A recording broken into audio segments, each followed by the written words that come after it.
যদি চ্যানেলটি এখনো সাবস্ক্রাইব না করে থাকো অবশ্যই সাবস্ক্রাইব বাটনটা ক্লিক করে বেল আইকনটি প্রেস করে নেবে। হ্যালো বন্ধুরা, উমেশ স্টাডি সলিউশনের পক্ষ থেকে আজকে আমি তোমাদের যে বিষয়টা দেখাবো সেটা হচ্ছে কিভাবে ল্যাপটপের যে হিঞ্জ থাকে, যে ক্লাম্প থাকে, বাংলা যদি বলি আমি ক্লাম্প, যেটা ল্যাপটপকে ডিসপ্লে এবং ল্যাপটপের যে বেস ইউনিট সেটার সঙ্গে যেভাবে আটকে রাখে এবং যে ফোল্ডিং করতে যেটা সাহায্য করে, সেই হিঞ্জ যদি ভেঙে যায় কোনোভাবে বা বডি কোনোভাবে ওই পজিশনে যদি ভেঙে যায় বা কোনোভাবে ক্ষতিগ্রস্ত হয়ে থাকে, তাহলে সেটা কিভাবে রিপেয়ার আমরা করব। কারণ হিঞ্জ ল্যাপটপের একটা গুরুত্বপূর্ণ মেকানিক্যাল পার্ট, যেটা ভেঙে গেলে সেটাকে অলমোস্ট ডেস্কটপ হিসেবে ব্যবহার করতে হতে পারে, ল্যাপটপ আসলে তখন সেটা থাকে না।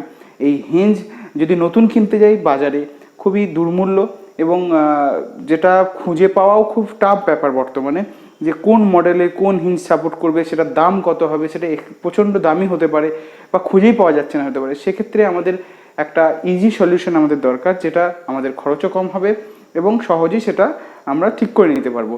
চলো আমরা আজকে দেখে নিই কীভাবে ল্যাপটপের ভেঙে যাওয়া হিঞ্জ কিভাবে ঠিক করা যায়। তার আগে বলে রাখি বন্ধুরা, যদি এখনও চ্যানেলটা সাবস্ক্রাইব না করে থাকো তাহলে অবশ্যই সাবস্ক্রাইব বাটনটা ক্লিক করে বেল আইকনটি প্রেস করে নেবে। চলো দেখে নিই কীভাবে ল্যাপটপের হিঞ্জ রিপেয়ার করা যাবে।